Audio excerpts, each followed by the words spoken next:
Sherzai's comments on that? Oh, yes, thank you. Yeah, so we have 21 board members signed up right now, which is absolutely wonderful. We thank you. I think you're going to have a wonderful time. I will say that there's still room for more if folks are interested. I know it's getting we're a couple 3 weeks out or so now. So if you're interested, please, just sign up. The discounted room block expires on Friday, right, Fo? They extended a little bit.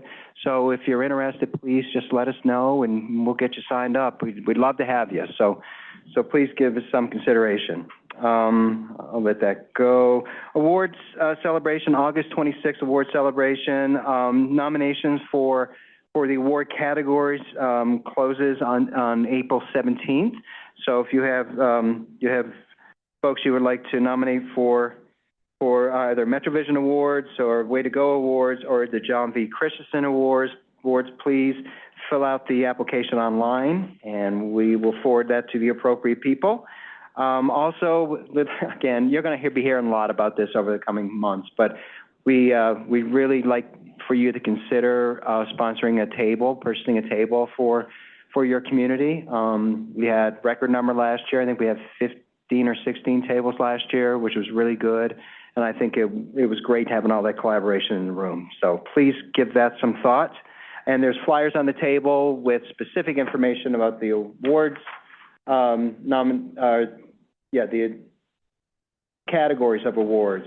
But a table, I think, is what, 1,200, Steve? Public sector table?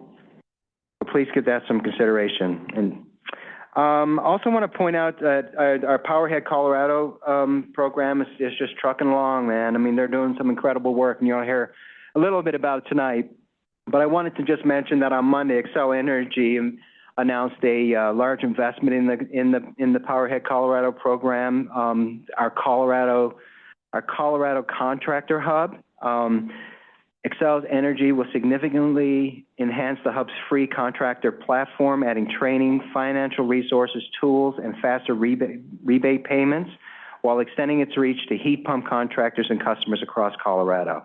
This is a new partnership with us, and we've been building this relationship with Xcel Energy even before the program started. I think they have a lot of confidence and trust in us now, and we appreciate this level of investment in this program. So thank you to Robert, and I know Mac's in the room, and whomever else is here from Powerhead Colorado. We appreciate you.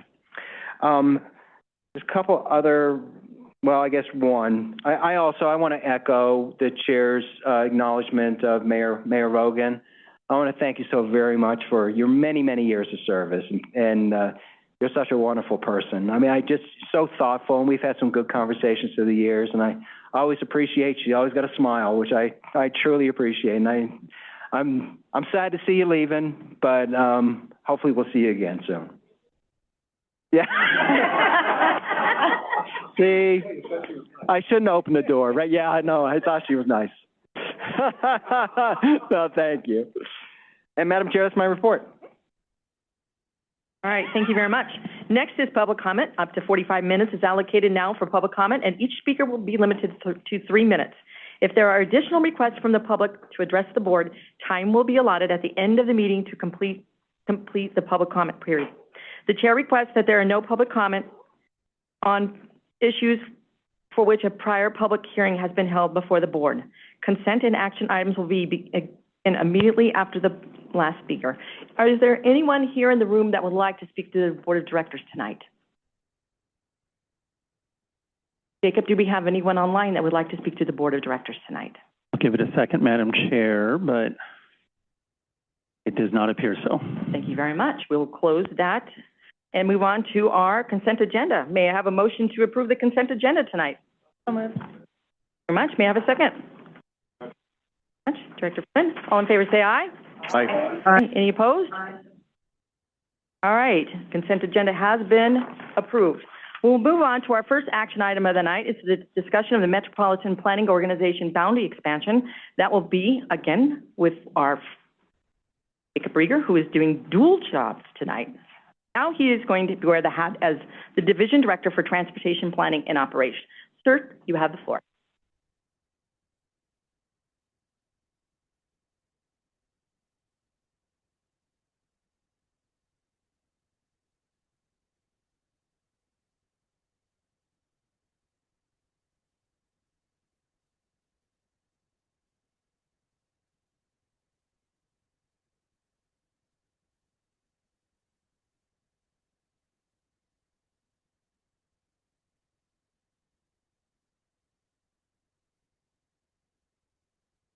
Sorry, bear with me just a moment, trying to pull up the correct file.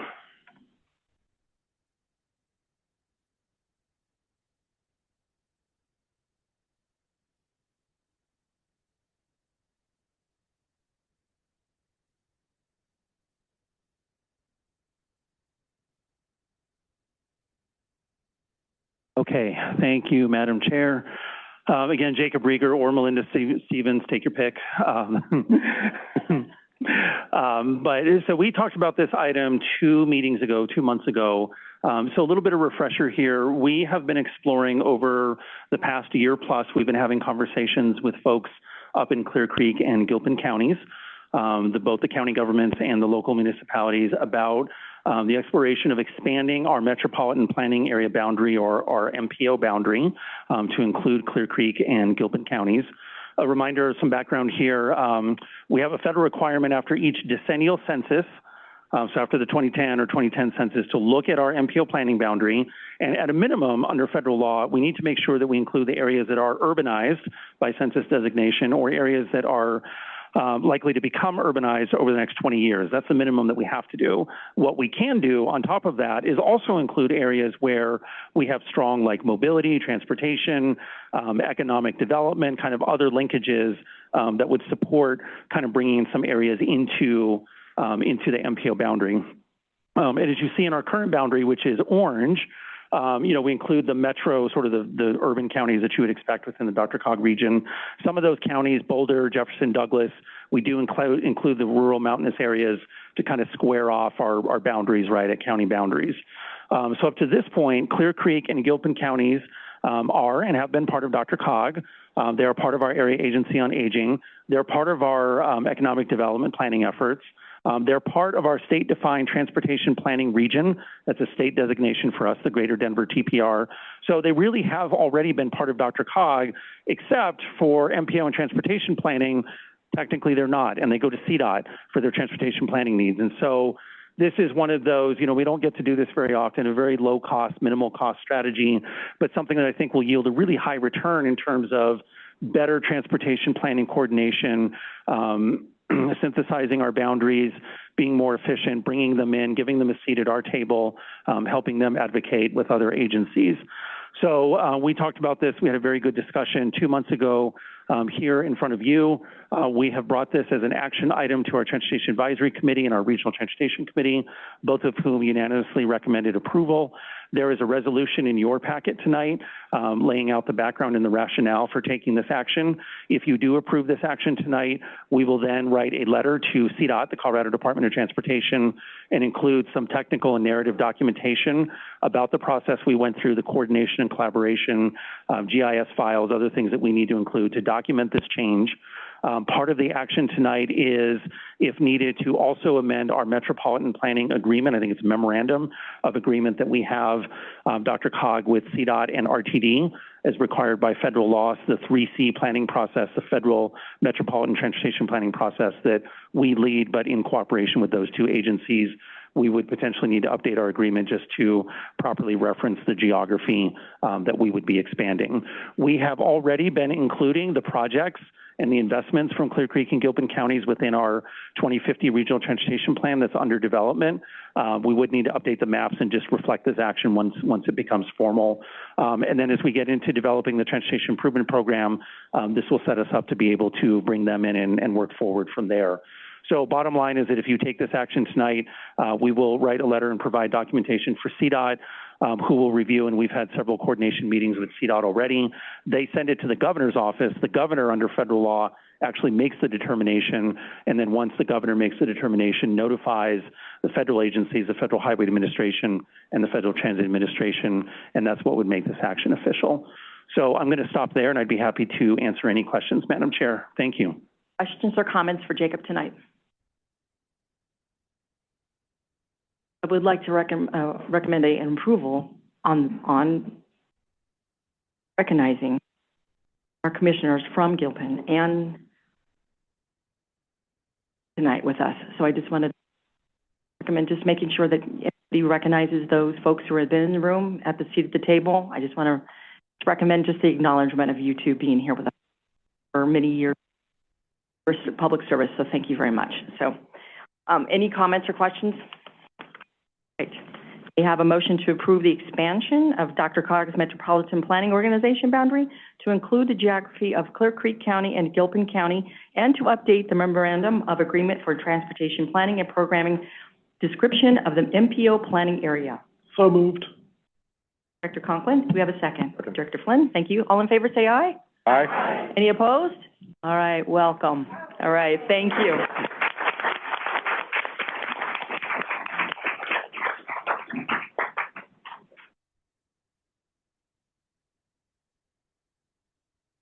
All right, we'll move on. All right, we're going to move on to a discussion of Power Ahead Colorado Innovation Pilot Program Policy. This will be by a gentleman by the name of Mac Brothers, who was tonight, and who's Incentives in Advising in Low-Income Communities Program Manager. So welcome. All right. Good evening, directors. Thank you, Madam Chair. I'm Mac Prather, Program Manager for Power Ahead Colorado. Very glad to be with y'all tonight. We're going to talk about our innovation program policy, which you should all have in your packet for this evening. So I won't scroll through the policy. I'll just talk to you about it for a minute. If you have questions or we want to zoom in on a specific section or piece of this, happy to do that afterwards. A little bit of background here. This innovation program is a $6 million effort. A lot of the work we're doing under Power Ahead Colorado is practical. It's about getting heat pumps installed in your communities more easily in the next year. This is a space that we uniquely get to exercise a little bit of blue sky thinking. And this is a fun space. So this program is $6 million, $4 million of which will go to subawards for innovative pilot ideas from your communities to test new ways we can get highly efficient, all-electric equipment for space and water heating into our buildings.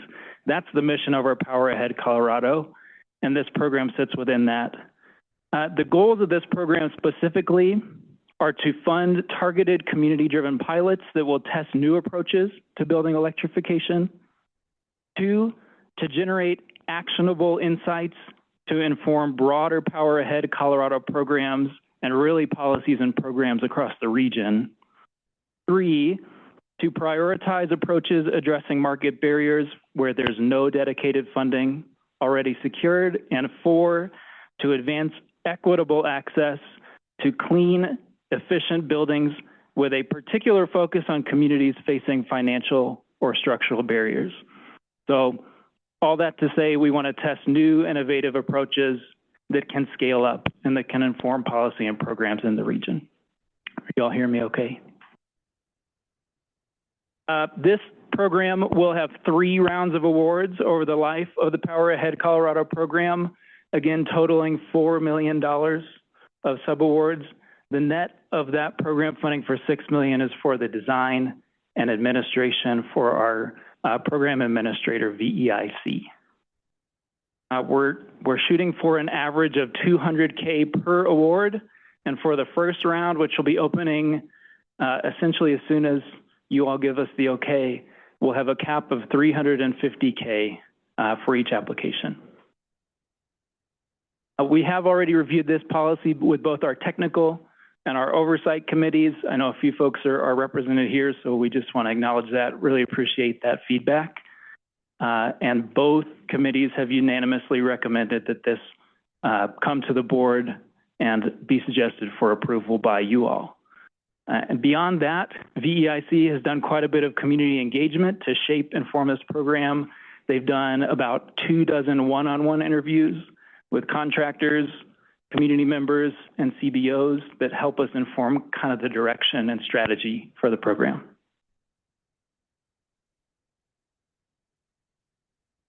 I do want to zoom in a little bit on the funding focus tracks.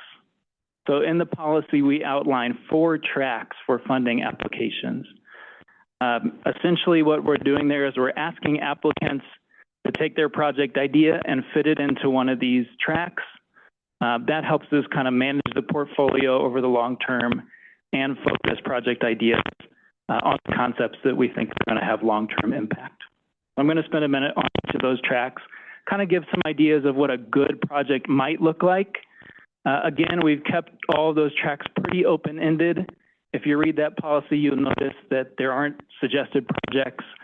We've done that because we don't know the ideas that people in our community have. So we want to keep them broad and open-ended. The first track you'll see outlined is making electrification easier to deliver.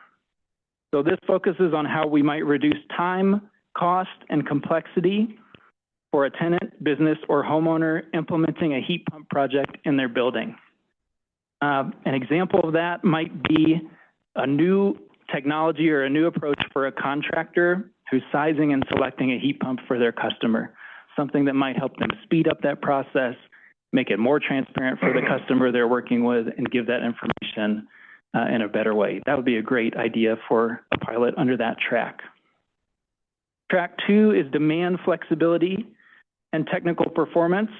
This explores how we might support affordable and easy to deliver electrification projects in service of the customer, contractor, and the overall system.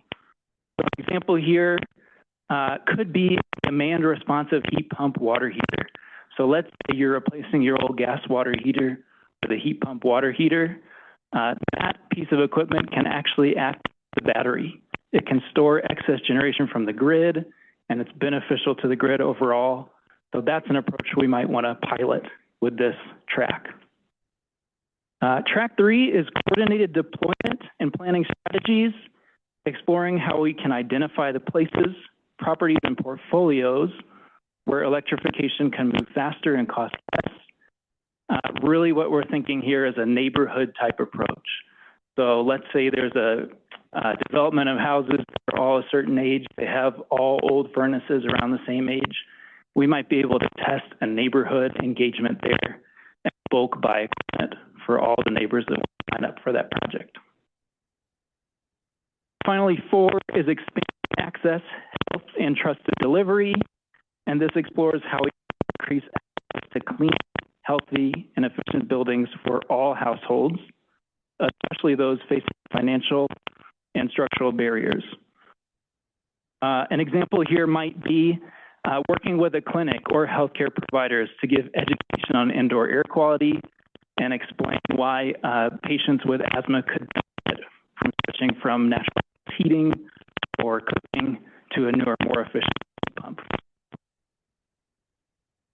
Again, just some ideas within those tracks, and we've written them pretty broadly. We expect to see creative ideas, and we're excited to report back to you on those. Also included in this policy, of course, are the details of how we'll manage the program, the objectives, KPIs, which will report to the board, and the governance and responsibility between us and the vendor. When we review applications for this program, we'll have a committee consisting of subject matter experts from the EIT. We will have Dr. staff involved in that process, and we've written in the opportunity to invite some external staff into interviews. The folks from Boulder County who helped us really design this, and so those are the folks we're thinking of inviting into that process.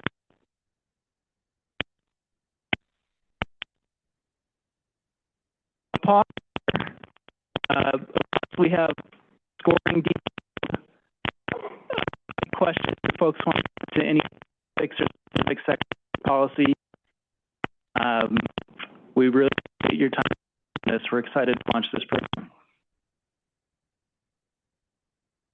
Comments from MAC tonight? Oh. This is much really appreciate a self-serving question, but what should I do? What's the percent of people I want to this grant? Where is the link? Thank you for the question. And I'm glad you asked. There is not information on this program on the website now. As soon as all approved policy, I'm going to text somebody. It'll go live tomorrow, I think. So website will be updated with a whole lot of information for events, and I'll follow up with you all with information information on how to get this out to communities. We're doing one. We have a website, but I think really you all are, and so I'd love to follow up if that's okay to get you all on this program.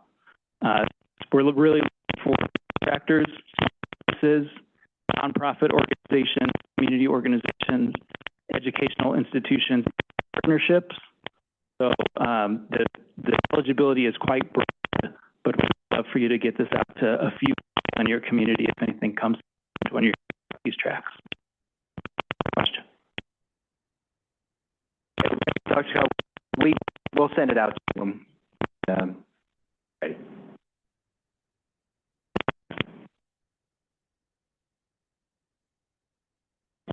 You mentioned older homes is one of the categories that you wish to assist with. What do you categorize as an older home? 80s, 60s, 50s, 20s, 19? Thank you. I think really the target that we're looking for is the equipment that we're replacing. So if your air conditioner, your furnace, or your water heater are 10 years old, 12 years old, that's when we start to think about a plan for replacement. Okay. And of course, that happens kind of in cycles over the life of a building. But I think some great innovative approaches might target life equipment. That was a suggestion, but we're open to ideas, of course. Great question. Thank you. Any other questions or comments? Thank you very much. Right. There's a recommended approval for the Innovation Pilot Program policy. May I have a motion to approve?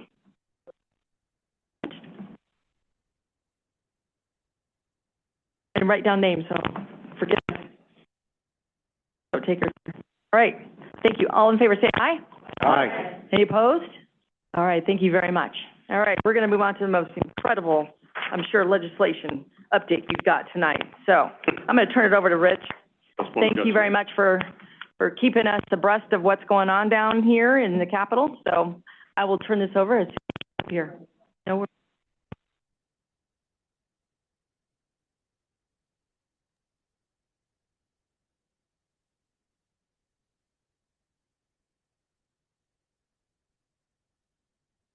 Thank you, Madam Chair. I think we will start with brief status update on a couple of the bills that you took positions on last month. And I'd like to turn that over to Jenna and Ed to do that for us. And then we'll get to the other bill that you all want to talk about. Okay, thank you, Rich. Good evening, everybody. My name is Ed Bowditch, part of the lobby team, along with Jennifer and DRCOG. There we go. Is that better? Okay. Good evening. Ed Bowditch, part of the lobby team for DRCOG. We are happy to be here. I'm going to start off with just a brief summary of where we are on day 92 of the legislative session. They have 4 more weeks to go.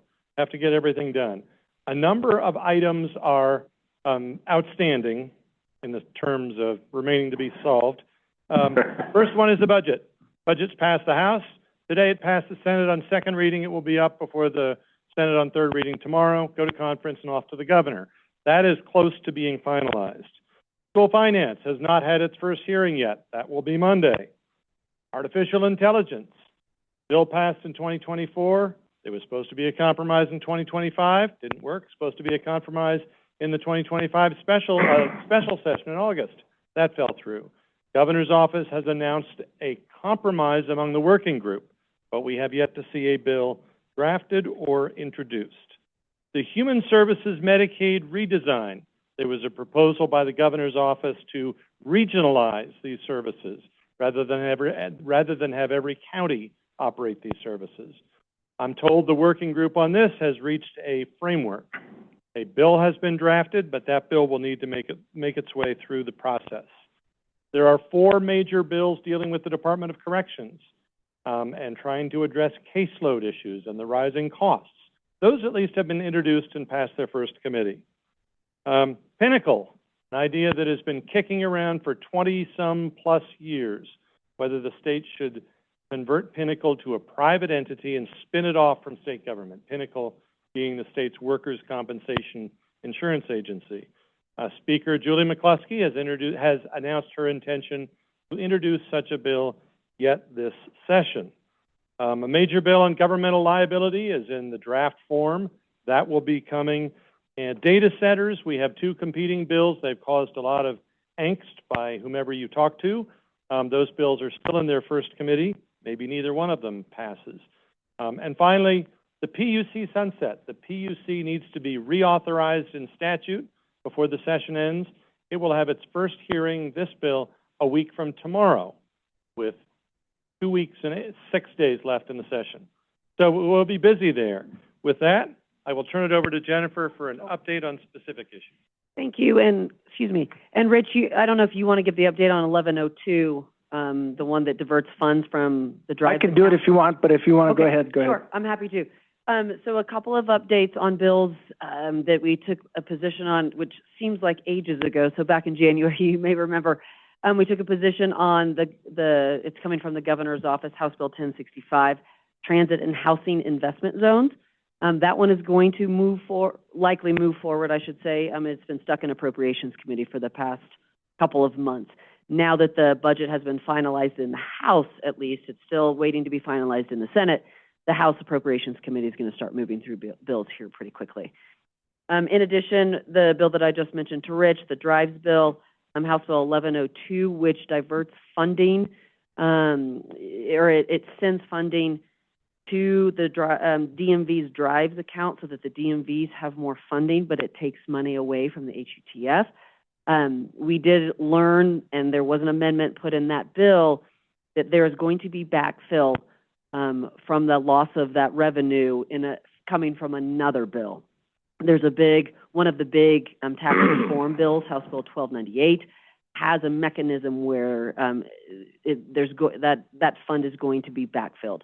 A little interesting how the legislature decided to do that, but the amendment that was put on 1102 does say that bill does not go into effect until the other one goes into effect. So that provides a little bit of protection for the HUTF for us.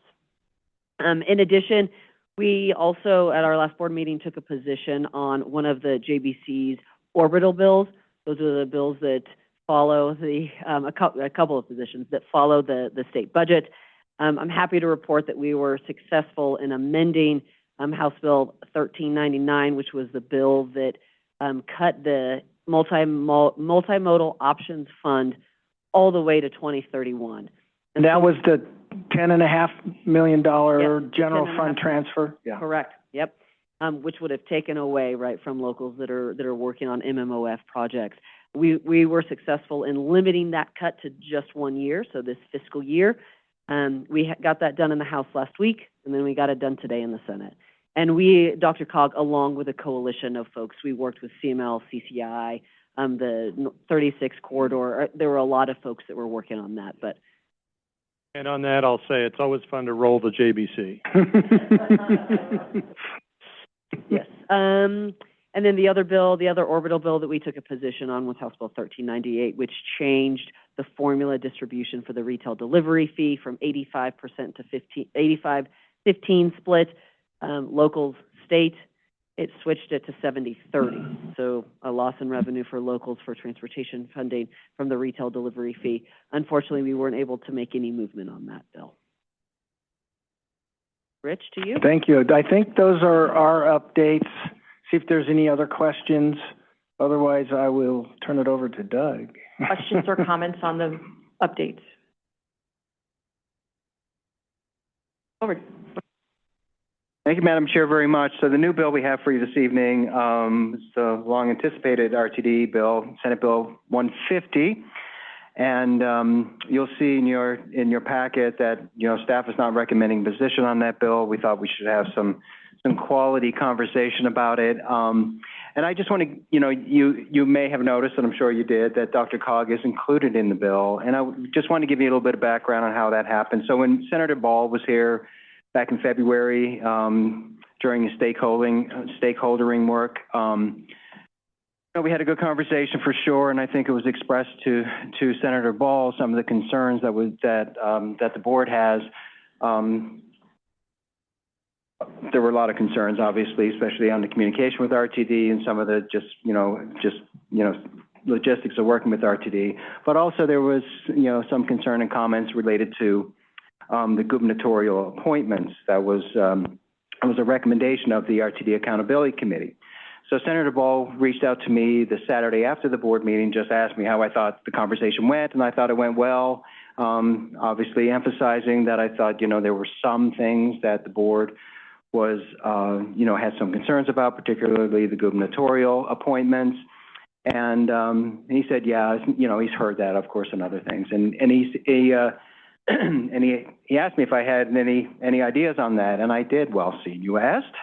There was so I sat in on all the RTD Accountability Committee meetings, as did Jacob, and there was a concept that was talked about during their deliberations about DRCOG forming a nominating committee where we would submit 3 names. So the nominating committee would be made up of regional stakeholders. We would submit 3 names for each of the 4 appointed gubernatorial appointments, and the governor would have to choose his or her selection from those 3 names for each seat. So I relayed that to him, and he thought that was an interesting concept, and then he called me like the Thursday before the bill dropped and said that it made it in, and it made it in for 2 of the 4 appointments. So I just wanted to share that with you, a little bit of background, because I think some folks were surprised that DRCOG was referenced in the bill, and I've had plenty of conversations about it. I've talked to good several of the RTD board directors as well, and I just wanted them to know that, personally, I'm indifferent with regards to what the governing structure of RTD is. I don't think it's specifically my role, but I did make sure they understood that if the legislature does decide to go in this direction, that I do have some obligation to make sure that local governments have a place to be heard in this conversation. So that's the reason why we, I broached the issue with Senator Ball. So I just wanted to share that with you all. Kind of curious to learn, the conversations you're having in your councils and commissions, to see, if, and ultimately whether we take a position or not on this bill is obviously up to you all, but just kind of curious, and I'll throw it back to you, Madam Chair, to facilitate. Anything else to add? Oh. Okay, I'm going to open the floor for questions and comments and what about this. I think it's very interesting.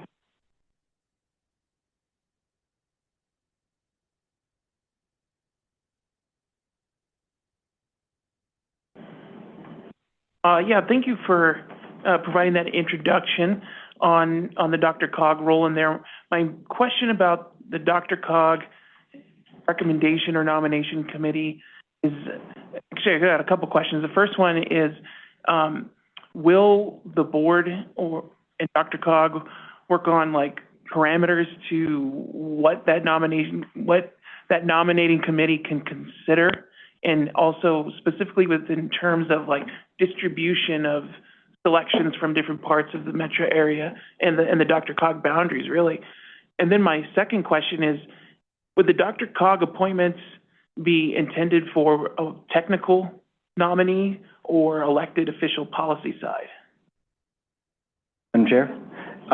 No, thank you for those questions. I will tell you that the conversation I had with Senator Ball related to the DRCOG nominating process, I won't say DRCOG appointments because we do not get appointments, it's intentionally left fairly vague and open, providing flexibility for us to develop what that process would be.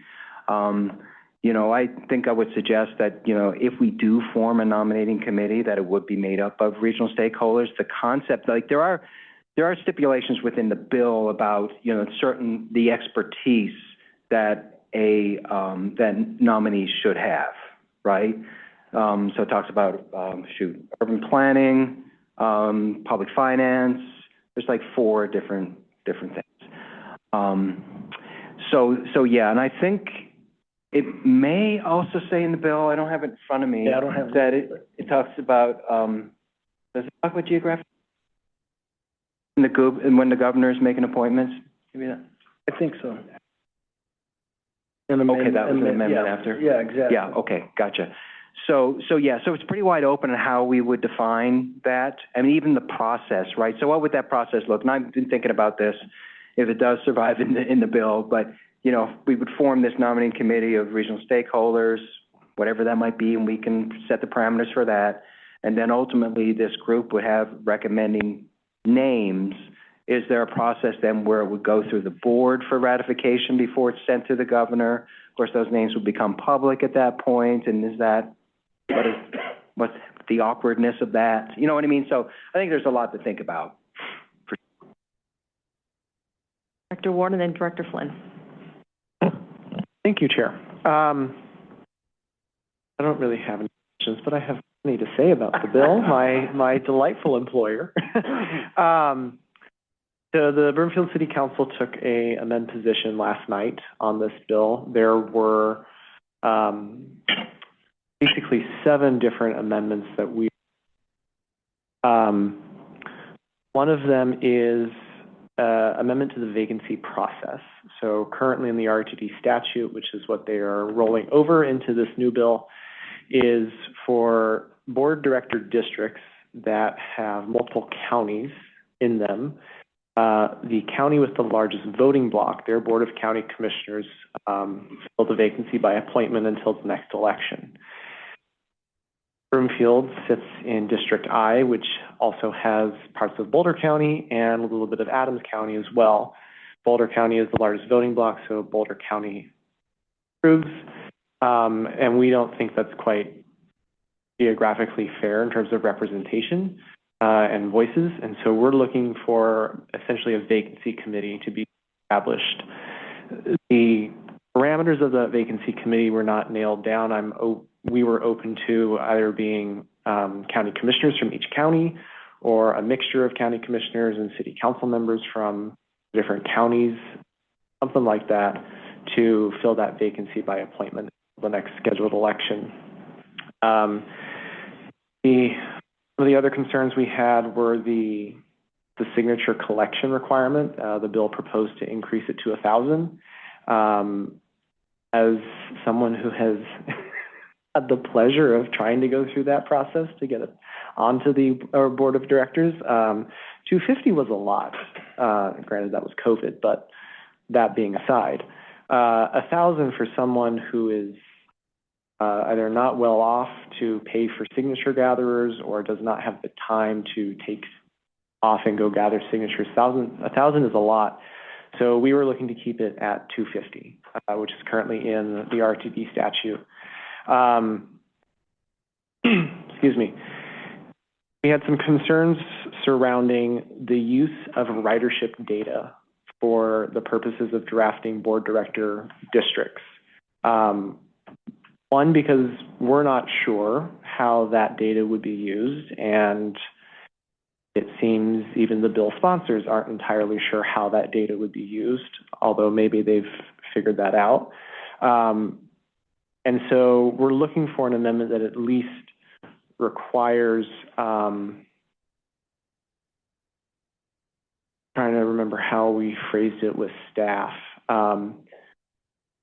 We basically want to ensure that high ridership lines are not used in their entirety to form the district boundary, because there's a potential that could essentially split Denver into 5 districts, for example. 5 is the one that continues. And I mean, is that fair, number one, to Denver? I don't know. But our concern is you could have 5 people from rising the entire directors, which I know some people in advocacy groups would love that. Next was, we think the board of directors should be 7 members elected and 2 appointed instead of 5-4.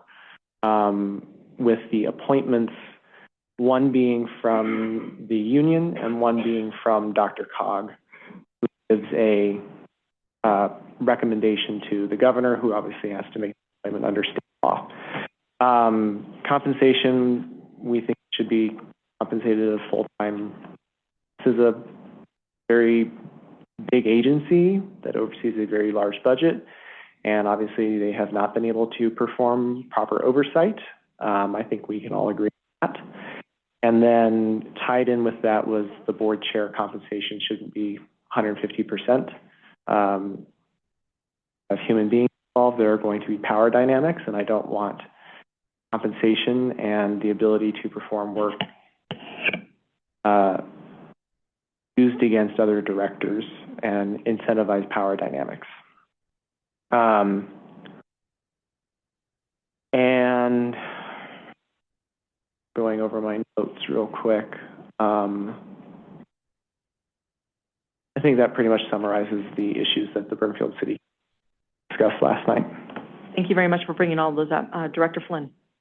Thank you, Madam Chair. Doug, could you clarify me, because things keep changing, that the governor's appointments, there are 4, and they each have a different qualification for them?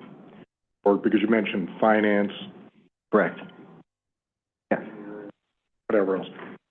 So is there a different qualification for each appointment? No. So basically, the 4, and Ed, Jen, please chime in on this. So the four appointments, they have to have expertise in those 4 areas. So you could have someone that has expertise in 3, right? So, for example, like the union rep, for example, seemed to check the boxes on a background in transit operations, for example, right? So there's one checkbox already. So I guess to answer your question, I mean, the answer is really no, but ultimately the 4, they have to have the expertise in those 4 areas, but not each individual. There's not one set aside for public finance. There's not one for urban planning. That's not the way the bill reads anyway. Yeah, Doug, it says collectively possess There it is. expertise related to the following areas. Okay, so if DRCOG has the ability to recommend for 2 of those seats, it could be in any of those areas. I don't think you'll find 4 people, all of whom have qualifications in all those areas themselves. Yeah. So. Yeah, because I was, I was recognizing the complexity of that too when I was reading the bill. It's like, well, would it be easier if we could choose just the expertise and stuff that we're familiar with, like urban planning, finance, but it's not that easy because of the way that the bill is written. It's not one per category. Okay. And then remind me, the other 2 appointments by the governor are done how? As he or she sees fit. The governor can pick. But anyway, they have to have those expertise. Yes. Okay, I don't know if I like that. And they have to live within the district. When the senator was here in February, I think I brought that up, that I don't know why the governor gets any appointments at all, but I would at least like to see all 4 appointments made through a similar nominating process from which the governor would have to pick from these 3 for seat A, these 3 from seat B. We may not always have a governor from the metro area. There might be a governor from Durango or Grand Junction eventually. And that's how I feel about it. Thank you. Director Flynn. Director shares aye. Yes, thank you. Just clarifying the DRCOG recommendations for the governor's consideration. Is that a nominating committee that's compiled of us, the governing board, or DRCOG as staff, or us convening our partners? It's not super clear, like, what is that definition of DRCOG?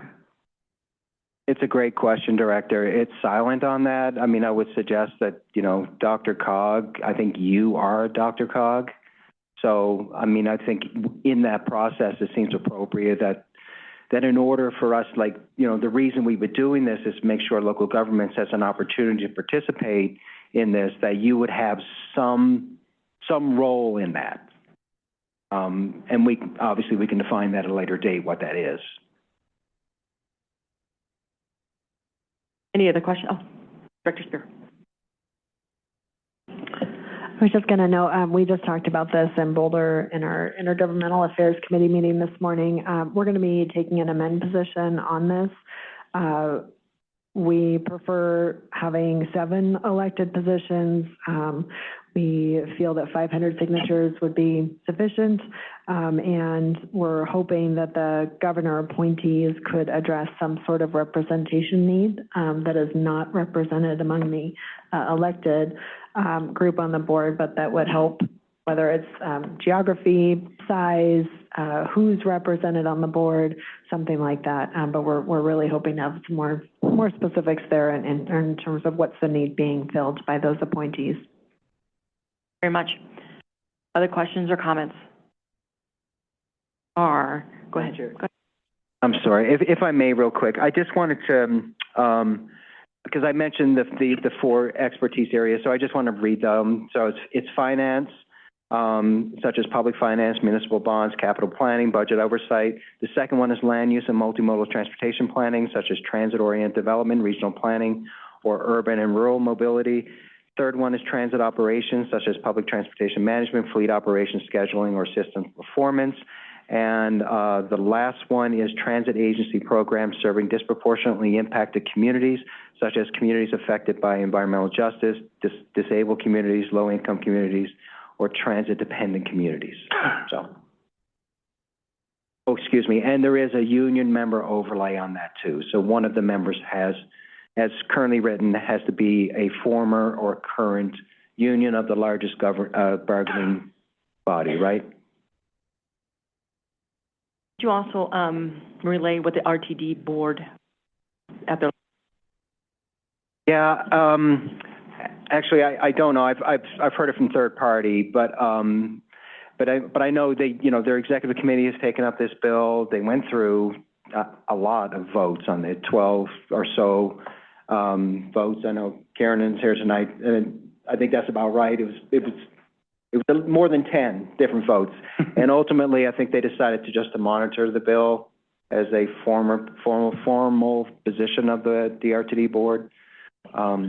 So yeah, but many of the board members, RTD board members, spoke. They gave testimony at the Senate hearing. Want to put in for that, Director? I won't add much other than to say that they took up many of the same issues that have been raised here tonight and had some strong feelings about them. So certainly the RTD board's position is that it requires some significant reworking before it would be something they could support. Otherwise, yes, I encourage. There was some very lengthy discussion on this at the last executive session meeting, so I would encourage people to look that up. Great, thanks.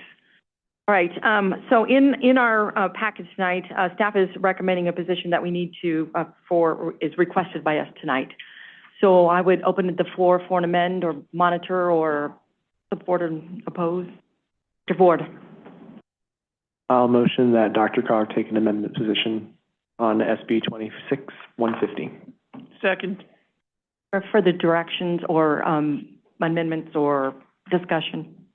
Dr. X. Madam Chair, if I may, if we do get into an amend position, I think it would be very useful to staff and our lobbyists if we could define what those amendments may be or areas of concern that you would like to see addressed in this.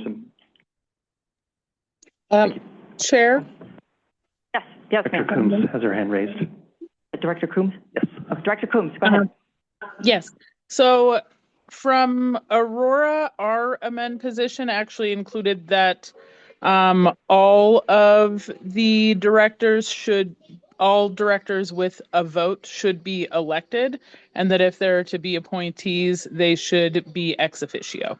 We understand the interest in having the professional expertise in the conversation, but that if folks are representing the community in relation to taxes that are levied against them, that they should be elected. All right, thank you very much. Dr. Paul. Hi. Paul. All right.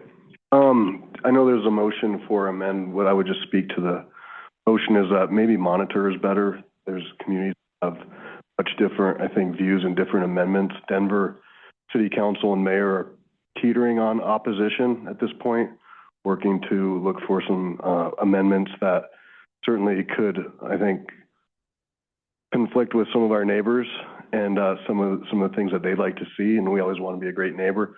But short of having, you know, I think folks in this room come together on what amendments would look like to direct our lobbyists, I think a monitor might be a better position.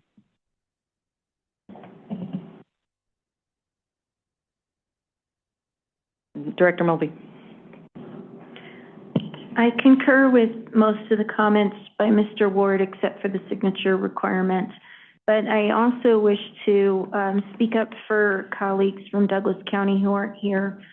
There's Parker and unincorporated Douglas County Highlands Ranch are significantly underrepresented in respect to RTD resources. And so the comparison of how much they pay in for taxes compared to how much they receive in terms of bus lines and other resources is very disproportionate. And it's been there's a committee or a commission, I'm sorry, it's called a council that actually is supposed to weigh such things.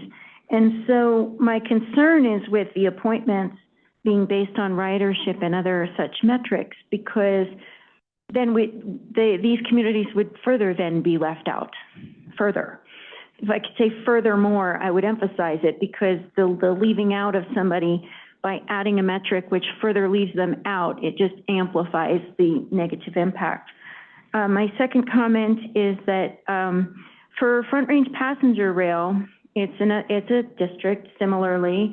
We have the same split there of government appointments and non-appointments, and those who are appointed by DRCOG are chosen by DRCOG. So to merely nominate and be then at the behest of the administration doesn't seem equitable. It doesn't seem representative of the way we choose our members for other boards. So I would encourage that as an amendment, that we actually get to make the choice. So those are my two suggestions for amendment. Thank you very much.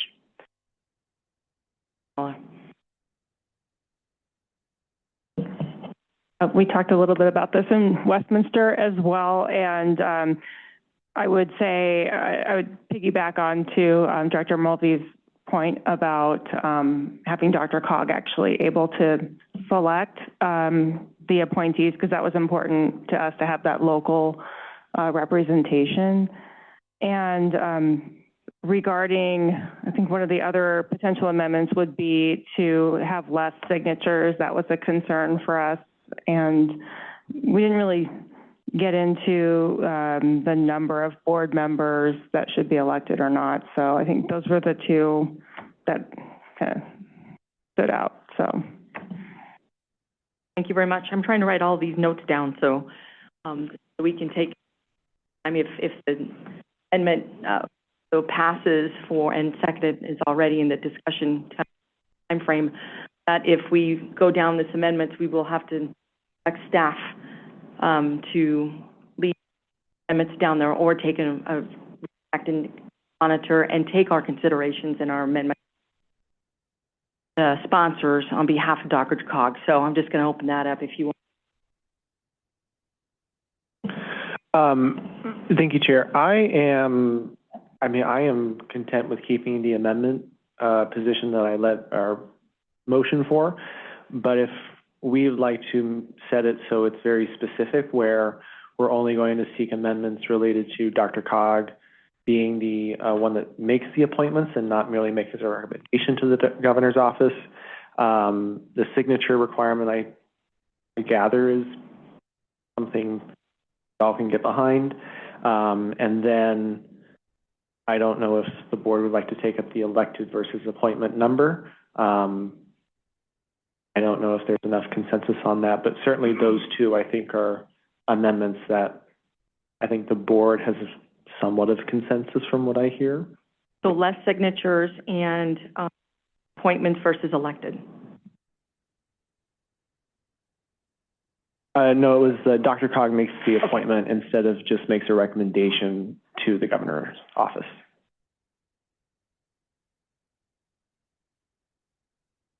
Yeah, those are just the two amendments so far that I hear consensus of. I'm not sure if anyone else wants to weigh in on other aspects. We have two for amendments for bullet points for Director Martinez. Like to second or add? Those two? Or second. Second, the two bullets, okay. Sorry, I don't mean to be, I was trying to make sure, staff understands what we're going to move forward with those two, so. All right, any other amendments to bring forward with the amendment motion on the table to be added? Madam Chair, if I can. Rich just wanted me to make this really crystal clear for everyone. The appointments for DRCOG would just be based on however many we get, not necessarily because they could amend this to where we get 7 elected and 2 appointed, and that would change the calculus for however many we get to appoint. So I just want to make it clear, it's however many we get, those should be DRCOG appointments and not recommendations. Thank you. All right, Mr. Callisto. All right, everybody's okay with the first and second, with the two? Okay. All right, I'm first going to ask for people that have to abstain. You have to have 2/3 of vote to move forward. All right,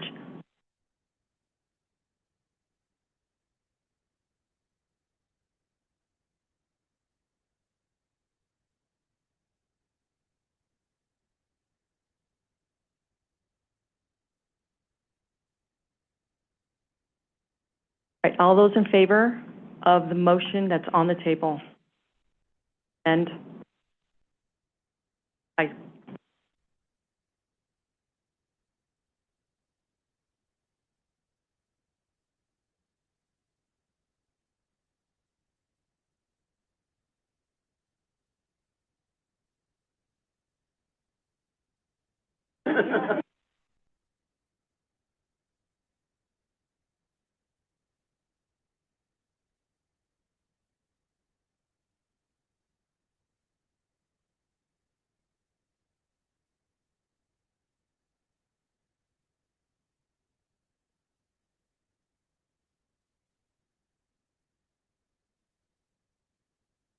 Motion passes.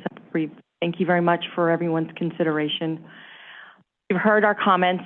You've heard our questions. Good luck. We'll be praying for you. 90, how many more days? 92, 120? 28 more days. Okay, thank you. 27 after today. Including tonight. We're and- still going. And Madam Chair and Mr. Executive Director, given that amendment that Rich and Jennifer and I will work on implementing, we'll have to make some things work. So if another group changes it from 7 elected to 2 appointed, the 2 appointments from DRCOG would be direct appointments. The appointments from DRCOG would have to be, I'm assuming, would be within those 4 categories and hopefully meet all of those 4 categories, but we might not be able to meet all of those 4 categories, but we can make that work in the spirit of the amendment. Thanks, Ed. Thanks, Jennifer, very much for your time. Thanks, Rich. Thank you very much. We appreciate your time. I know it's going through these sessions are kind of, we'll see. Thank you very much. All right, we're going to move on. Informational items will be the administrative modifications to the 2026-2029 Transportation Improvement Program. Please take some time to read that in your packet, and we'll move on to committee reports. The chair requests these reports be brief, reflect decisions made, and information germinate to the business of DRCOG. Is there an alternate for STAC here tonight? Dr. Mills, Mary Mills.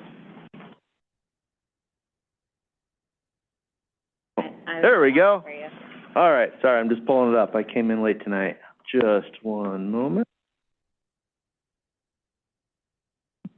All right, so STAC met back on April 2nd, and here's what was presented, the draft CDOT 10-year plan update on how it helps CDOT achieves its policy directive 14 performance targets for maintenance and asset management, safety, and increasing transportation choices. CDOT anticipates adoption at their May Transportation Commission meeting. Also, some recent developments are ongoing, progress in CDOT's electrification and energy portfolio, and specifically addressing zero-emission vehicle adoption through incentives, support policy, and grant programs and awareness campaigns. And CDOT staff also discusses the, I just had to pull this up just really recently. So they had to discuss the agency's work on charging stations and transit vehicle electrifications. And that's what I got from the stack report tonight. Oh, one more, Madam Chair.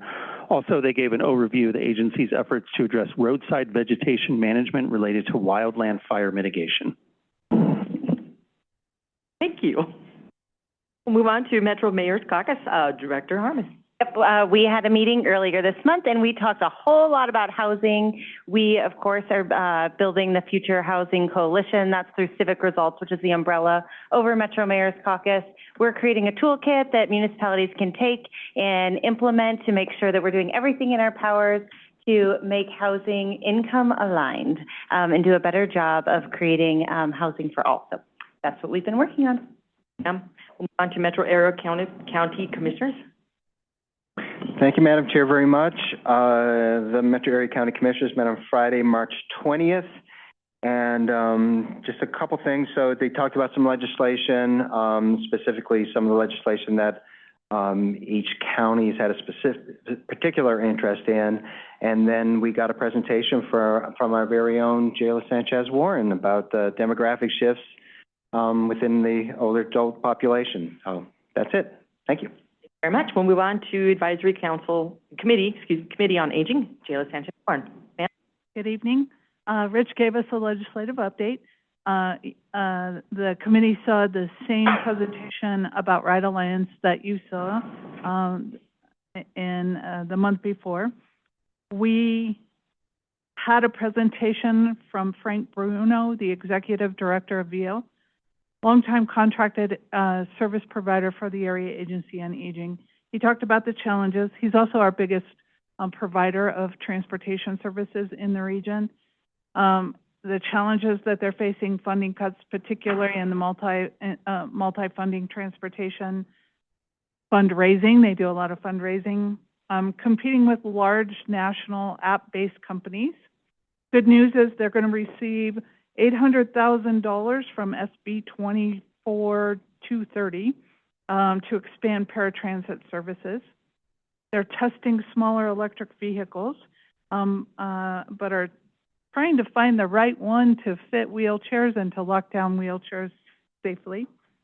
Talked about the increase in demand for paratransit services, which is huge. We turn about, between DRCOG and all of its contracted service providers, about 1,000 trips are turned away because we don't have the capacity a month. So that means people are not getting served. The real need to collaborate regionally on this, that no single county or agency can meet the growing needs of the older population in transportation. We need to pool our resources and increase coordination to serve this growing vulnerable population. We also got county reports. Arapahoe County, we were told, launched a countywide transit and micro-mobility study, and we're hoping that the older adults are considered in that and people with disabilities. And Jefferson County Council on Aging talked about how they're focusing on advocacy and caregiving in particular and preparing for their Seniors Hero event, which I think was yesterday. They have a really amazing, a long history of recognizing older adults who have volunteered in their county. So that was the meeting. Thank you very much. We'll move on to RAC. Executive Director. Thank you, Madam Chair. The RAC met on opening day, Friday, April 3rd. I still think the first inning is going on. Anybody who watched that game or was there, my God, that was unbelievable. Although he had played a lot better, I must say. So, anywho, RAC. So, legislative update. So we had a presentation on the Engines Off program. If you're not familiar with that, it's a pretty cool program. It basically electrifies mobile businesses, so food trucks, dog grooming, those types of things. It was quite interesting. They did 75 mobile business conversions last year in 2025. They're considered a national model in this space, so it was really neat to hear that presentation. Also, let me see here real quick. We talked about the control strategy blueprint and just some of the logistics of working with CDPHE on that, as well as the Air Quality Control Commission. Speaking of the AQCC, we had Jeremy Murray was there, gave us a presentation on the commission's, the AQCC's rulemaking process. Oh man, you think y'all City Hall is bureaucratic? Man, this is something. He had a flow chart. I'm still trying to figure out what it was, but it was great he was there, and we appreciate it. And Madam Chair, that's it. Thank you very much. We'll move on to E470 Authority. Director Mulvey. Hi, progress is going along with the toll plazas at the old plazas A, B, and D, which are near Buckley, Parker and Chambers, and Pena 96. The big issue that came up was branding and PR. E470 is rebranded, so you'll see things that say meet the 2026 E470, and it's a little bit of a play on a new car. So it's kind of an interesting thing. You'll also see things asking people for toll tails. But the other thing that I thought was important to carry forward as your representative from DRCOG to that board is that E470 is entirely self-funded, resulting in a higher quality roadway that is properly maintained as differentiated from other surface transportation that requires appropriations for maintenance. And so the differentiation was when you see the road surface and the maintenance on E470 being different from elsewhere in the Denver metro region, it's maybe because they don't rely on appropriations and others to give them money that's entirely self-funded, which is the benefit of the tolls. Thank you, ma'am. We'll move on to RTD.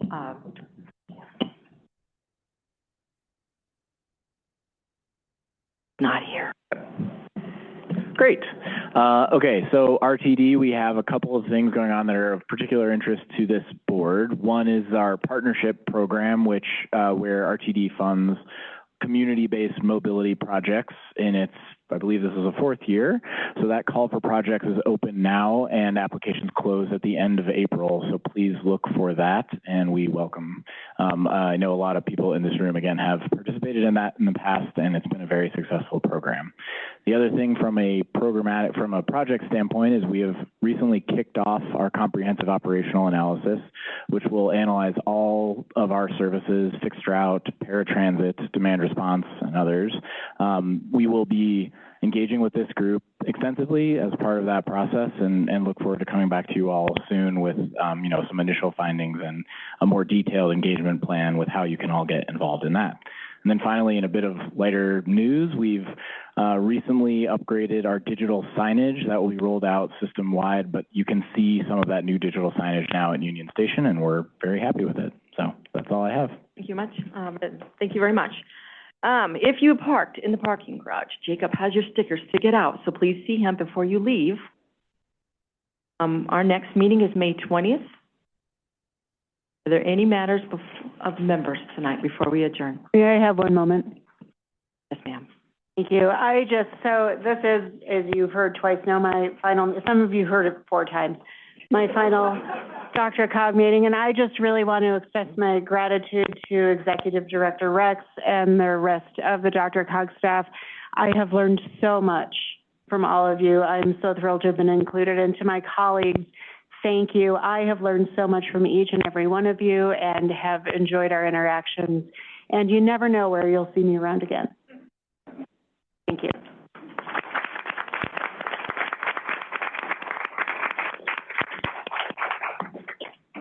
Okay, and with that, we are adjourned at 7:54. What, 20 minutes ahead of schedule.